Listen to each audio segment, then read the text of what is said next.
मैं राहुल कुमार चौधरी आज RKC study centre से मैं आप लोगों का स्वागत करता हूं। और आज मैं सेमेस्टर 2 मॉड्यूल 1 का वीडियो लेकर के आपके सामने जो निम्मी असाइनमेंट का ये जो क्वेश्चन आंसर है आपके लिए लेकर के आया हूँ। ये एग्ज़ाम के लिए बहुत ही इम्पॉर्टेंट है, कृपया करके आप लोग इसको ज़रूर देखें क्योंकि एग्ज़ाम का जो पैटर्न है बदल चुका है और इसमें आप यहाँ से भी क्वेश्चन को करने की कोशिश करें और आप अपने बुक में भी जा कर के ज़रूर देखें, यहाँ से क्वेश्चन, इससे रिलेटेड क्वेश्चन आपको आ सकते हैं। तो चलिए मैं आज का क्लास यहाँ से स्टार्ट करता हूँ।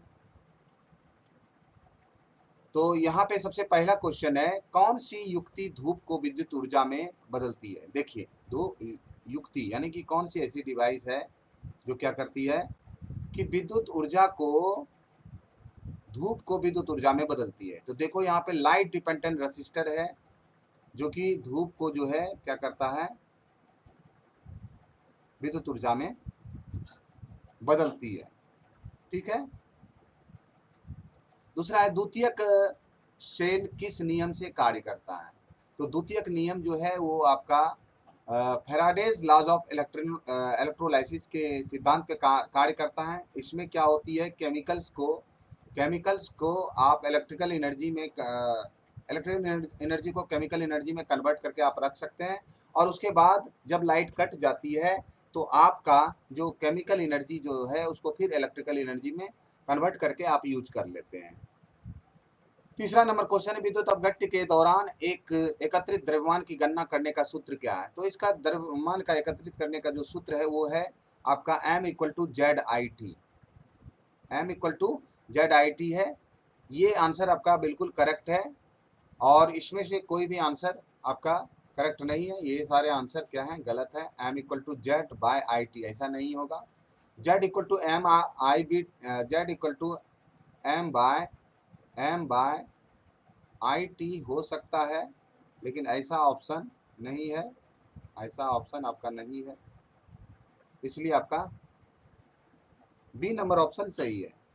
तीसरा नंबर क्वेश्चन है, बैटरी की क्षमता कैसे बताई जाती है। बैटरी की क्षमता हमेशा एम्पियर आवर में बताई जाती है कि आपकी बैटरी एएच में आप देखते होंगे 150 एएच की बैटरी चाहिए, 150 एएच की बैटरी चाहिए या फिर आपको 180 एएच का चाहिए। इस तरह के आपको मार्केट में बैटरी का जो है एएच मीन्स होता है एम्पियर आवर, तो एएच में ही मात्रा बताई जाती है। आप कितने करंट कितने देर तक यूज कर सकते हैं उसी के आधार पर बैटरी की क्षमता होती है। उस दोष का नाम बताइए जिस कारण से विद्युतीय सेल में प्लेटें मुड़ जाती है। तो ये दोष का नाम है बकलिंग दोष। एक्चुअली इसमें जब आप हाई करंट के साथ जब आप चार्ज करते हैं तो उस टाइम क्या होती है, ये उसकी प्लेटें जो है ऐंठ जाती है, आपस में ऐंठने के बाद वो क्या करते हैं, अंदर में शॉर्ट सर्किट हो जाती है जिससे कि उसकी बैटरी शॉर्ट सर्किट हो गई और वहाँ पे करंट जीरो हो जाता है। तो चलिए अब नेक्स्ट क्वेश्चन पे मैं चलता हूँ। नेक्स्ट क्वेश्चन कि विद्युत आवेश की इकाई क्या है। तो विद्युत आवेश की इकाई यहाँ पे कूलम्ब है। आपका वोल्ट जो है वो वोल्ट मीटर की एसआई यूनिट है। वाट जो है आपका पावर की एसआई यूनिट है और एम्पियर जो है करंट की एसआई यूनिट है। तो इलेक्ट्रिक चार्ज की जो एसआई यूनिट होगी वो होगी हमारा क्या, कूलम्ब। तो इसका सही ऑप्शन जो है ऑप्शन डी होगा। तो आप ऑप्शन डी कर लें, आपका सही हो जाएगा। लिथियम सेल का निर्गत वोल्टेज क्या है। तो लिथियम सेल का जो निर्गत वोल्टेज है वो है आपका 2.5 वोल्ट। और सारे सेल में जो है आपका जो है ये लिथियम आयन बैटरी की जो वोल्टेज है सबसे ज़्यादा होती है। आई होप आपके जो पावर बैंक आप लेते हैं, पावर बैंक में भी यही लिथियम आयन की बैटरी होती है। आज मोबाइल में जितने भी बैटरीज आते हैं सब लिथियम आयन की बैटरी होती है। अभी लिथियम आयन की जो बैटरी है ये ज़्यादा ज़्यादा कैपेसिटी की आती है और इससे जो है आपके मोबाइल भी ज़्यादा से ज़्यादा आप देर तक बात कर सकते हैं, गाना सुन सकते हैं, वीडियो सुन सकते हैं। इसलिए यहाँ पे जो सही ऑप्शन होगा वो होगा क्या, ऑप्शन डी। चलिए नेक्स्ट क्वेश्चन की मैं बात करता हूँ, कम समय में उच्च दर से बैटरी आवेशित करने हेतु कौन सी विधि अपनाई जाती है। तो ये बूस्ट चार्जिंग है। अगर आपका बैटरी कुछ बहुत ज़्यादा दिनों से क्या है डिस्चार्ज है तो आप क्या करें, उसको बूस्ट चार्जिंग के द्वारा आप उसको चार्ज कर सकते हैं और फिर जो है आपको वो कंटिन्यू देते रहेगा। लेकिन बूस्ट चार्जिंग करना खतरनाक भी है, इससे आपकी बैटरी डैमेज भी हो सकती है। इसीलिए आप थोड़ा सावधान होकर के ही बूस्ट चार्जिंग करें। नेक्स्ट क्वेश्चन है कार्बन जस्ता शुष्क सेल में कौन सा विद्युत अपघट्य उपयोग किया जाता है? तो डाइल्यूट यहाँ पे है अमोनियम क्लोराइड इसका सही आंसर होगा। तो कार्बन जस्ता जो शुष्क सेल है इसमें आपको इलेक्ट्रोलाइट के रूप में जो है अमोनियम क्लोराइड का यूज किया जाता है। इलेक्ट्रोलाइट के रूप में अमोनियम क्लोराइड का यूज किया जाता है। तो इसका सही ऑप्शन जो है यहाँ अमोनियम क्लोराइड होगा, ऑप्शन बी। तो आप ऑप्शन बी जरूर लगाएं। द्रवों में विद्युत धारा प्रवाहित होना कौन सा प्रभाव है? तो द्रवों में अगर विद्युत धारा प्रवाहित हो रही है, मान लो कि ये क्या है, एक कंटेनर है और इस कंटेनर में क्या है कि कुछ द्रव्य भरा हुआ है। इस तरह से कुछ द्रव्य आपका भरा हुआ है। इस द्रव्य में क्या करते हैं, दो इलेक्ट्रोड हम लगा देते हैं। यहाँ पे दो इलेक्ट्रोड को लगा देते हैं और दो इलेक्ट्रोड को लगा करके इसमें क्या करते हैं, और मैं यहाँ पे क्या करता हूँ, दो दो वायर को कनेक्ट करके, दो वायर को कनेक्ट करके मैं इसमें इलेक्ट्रिसिटी अगर फ्लो कराऊंगा तो इसका होता है ये केमिकल इफेक्ट है। इसको केमिकल इफेक्ट का नाम देंगे। ये आपका ऑप्शन डी सही होगा। नेक्स्ट क्वेश्चन है कि सीसा अम्ल बैटरी में ऋणात्मक प्लेट बनाने हेतु कौन सा पदार्थ का उपयोग किया जाता है? तो यहाँ पे जो ऋणात्मक प्लेट जो बनाई जाती है वो स्पॉन्ज लेड का बनाया जाता है, जिसको स्पॉन्ज सीसा भी बोलते हैं। और जो पॉजिटिव प्लेट बनाई जाती है, पॉजिटिव प्लेट बनाने के लिए आपको क्या करना पड़ेगा, लेड ऑक्साइड को लगाना होगा। तो इसका इस प्रश्न का जो उत्तर होगा वो ऑप्शन बी सही होगा। और इसलिए आपका क्या होगा, यहाँ पे ऑप्शन आपका ऑप्शन बी सही उत्तर है। धातु सतह के क्षरण नियंत्रण हेतु कौन सी तकनीक उपयोग में लाई जाती है? तो यहाँ पे धातु में अगर क्षरण हो रही है, वहाँ पे कोई भी प्रकार का कोरोजन हो रहा है, तो हम वहाँ पे कैथोडिक प्रोटेक्शन का हम यूज करते हैं। कैथोडिक प्रोटेक्शन में क्या होती है कि वहाँ पे एक लेयर जम जाती है, जिसके कारण वो उसको एयर के कांटेक्ट से उसको अलग कर देता है। उस कैथोड को, उस धातु की सतह को एयर के कांटेक्ट से अलग कर देता है, जिसके कारण उसकी आप क्षरण होने से उसे बचा सकते हैं। आप क्षरण होने से बचा सकते हैं उसको, उसके ऊपर पेंट लगा करके भी उसके क्षरण को बचा सकते हैं। जैसे कि आपके घर में लोहे की खिड़की होती है, तो आप उसमें क्या करते हैं कि पेंट लगा देते हैं। पेंट लगाने से एयर के साथ डायरेक्ट कांटेक्ट नहीं होता, जिससे कि आपकी धातु क्षरण होने से बच जाती है। तो आप यहाँ पे आप कैथोडिक प्रोटेक्शन के द्वारा भी धातु को क्षरण को रोक सकते हैं। डिजिटल घड़ियों में सामान्यतः कौन सा सेल का प्रयोग होता है? तो इसका सही ऑप्शन होगा मरकरी सेल। मरकरी सेल का जो है आपका डिजिटल घड़ियों में जो बैटरी लगती है, छोटी छोटी बैटरी, वो उसका आप यहाँ पे मरकरी सेल है, उस मरकरी सेल का यहाँ पे यूज किया जाता है। नेक्स्ट क्वेश्चन है समांतर युग्मन परिपथ में यदि एक सेल को विपरीत ध्रुवता के साथ जोड़ा जाए तो क्या प्रभाव पड़ेगा? तो जैसे ही आप समांतर युग्मन करते हैं बैटरी का, सेल का, तो वहाँ पे आपका अगर एक विपरीत ध्रुवता में जोड़ेंगे तो आपकी शॉर्ट हो जाएगी, बैटरी शॉर्ट हो जाएगी। और मैं जस्ट थोड़ा देर पहले ऐसा ही किया था, तो हमारी बैटरी क्या होने शॉर्ट होकर के और उच्चतम धारा प्रवाहित करने लगी। इससे बैटरी भी खतरा, मतलब कि बैटरी शॉर्ट होकर के उसकी जो चार्जिंग हो सकती है जीरो हो सकती है। तो आप ऐसा ना करें, क्योंकि आपकी बैटरी शॉर्ट हो जाएगी तो फिर आप की कुछ इकोनॉमिक लॉसेस हो सकती है। बैटरी एक आवेशक में फाइन सेलेक्टर स्विच का क्या काम होता है? तो इसका काम है, फाइन सेलेक्टर स्विच का होता है कि हम जो करंट रेटिंग जो है चार्जिंग का, एक करंट रेटिंग का चुनाव करें और एक आदर्श चार्जिंग का जो चुनाव होता है, आपका जो एएच क्षमता है उसका 10वां भाग ही आप उससे चार्ज कर सकते हैं। उससे आप कम ज़्यादा से चार्ज नहीं कर सकते हैं, नहीं तो आपके बैटरी में एक बकलिंग दोष आने की संभावना हो सकती है। तो आप जरूर हमारे इन बातों को ध्यान में रखें। सौर सेल में तापमान के संदर्भ में निर्गत शक्ति पर क्या प्रभाव पड़ता है?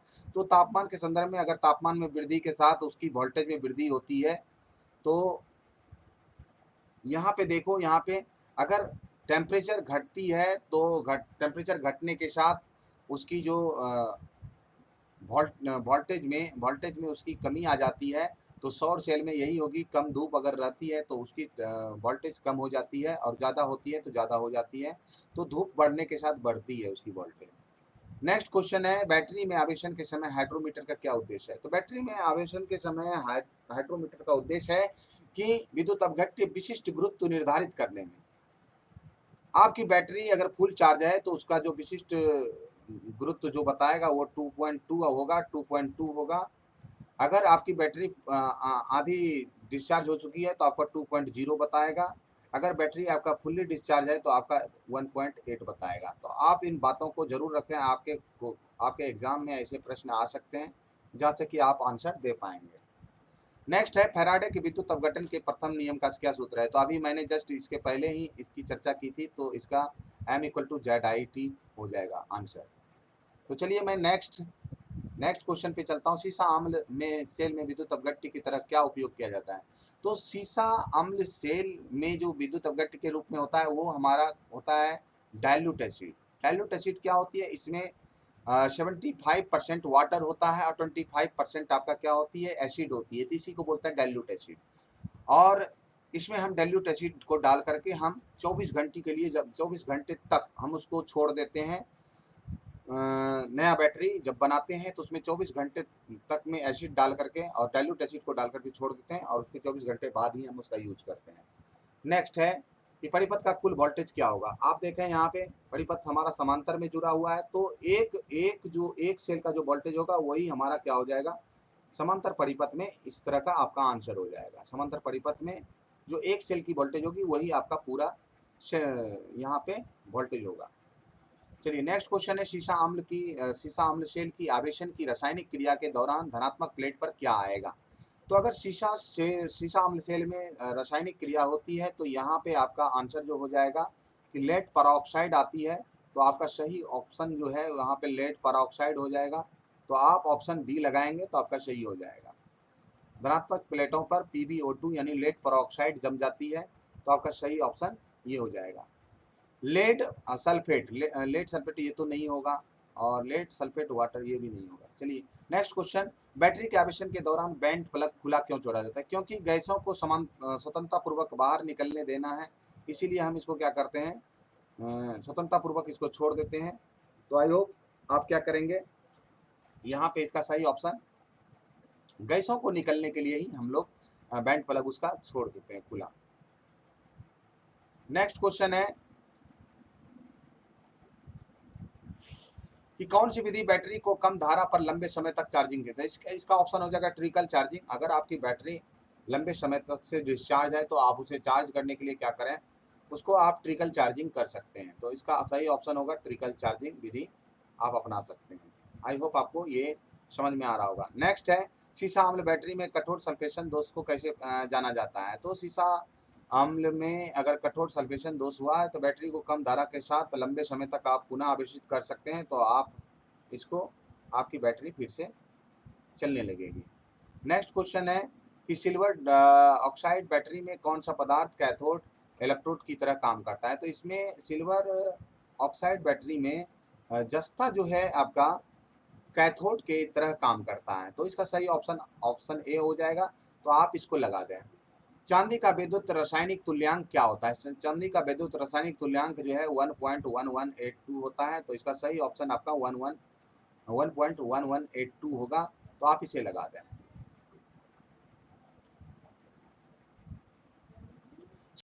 शीशा की निरावेशन की रासायनिक क्रिया के दौरान ऋणात्मक प्लेट पर क्या आएगा। तो अगर शीशा अम्ल सेल में निरावेशन के समय रासायनिक अभिक्रिया होती है तो इसमें जो होता है लेड सल्फेट हो जाता है। निरावेशन के समय लेड सल्फेट और आवेशन के समय लेड परऑक्साइड हो जाती है। तो आपका सही ऑप्शन यहाँ पे जो होगा ऑप्शन आपका सी आएगा। नेक्स्ट क्वेश्चन, सीसा अम्ल बैटरी में विभाजक का क्या उद्देश्य है। सीसा अम्ल बैटरी में विभाजक का उद्देश्य है ऋणात्मक प्लेट और जो धनात्मक प्लेट है दोनों को हम लघुपतन यानी शॉर्ट सर्किट होने से रोक सकते हैं। उसके बीच में एक सेपरेटर देते हैं, तो सेपरेटर देने का मकसद यही होता है दोनों प्लेट आपस में सट ना जाए, जिससे कि बैटरी क्या हो सकती है, डिस्चार्ज हो सकती है। नेक्स्ट है सीसा अम्ल बैटरी का अपशिष्ट घनत्व मापने हेतु कौन से उपकरण का प्रयोग किया जाता है। तो आप यहाँ पर देख सकते हैं कि हाइड्रोमीटर जो है इससे हम घनत्व माप सकते हैं, बैटरी की जो उसकी जो लिक्विड है उसकी डेंसिटी को माप सकते हैं। जब बैटरी चार्ज हो जाती है तो उसकी घनत्व बढ़ जाती है, उसका घनत्व 2.2 हो जाती है। सीसा अम्ल बैटरी में 2.2 हो जाती है। तो आपको ध्यान में रखना है ऑप्शन ए। इन्वर्टर परिपथ कौन सा है। तो आपको इन्वर्टर परिपथ बताना है इसमें कौन सा है। तो इसमें इन्वर्टर परिपथ है, आप देखो SCR यूज्ड इन्वर्टर परिपथ है। तो इसका सही ऑप्शन आपका हो जाएगा ऑप्शन बी। तो ऑप्शन बी आपका करेक्ट आंसर होगा। सीसा अम्ल बैटरी में बकलिंग दोष का क्या प्रभाव पड़ता है। तो इसमें जो है इलेक्ट्रोड मुड़ जाती है जिससे शॉर्ट सर्किट हो जाता है, तो आपकी बैटरी पूरी शॉर्ट सर्किट हो गई। आप यहाँ पर देखो परिपथ का कुल निर्गत वोल्टेज क्या होगा। तो परिपथ का कुल निर्गत वोल्टेज जो हो जाएगा आप यहाँ पर देख सकते हो 4.5 वोल्ट हो जाएगा। तो इसका ऑप्शन सही हो जाएगा।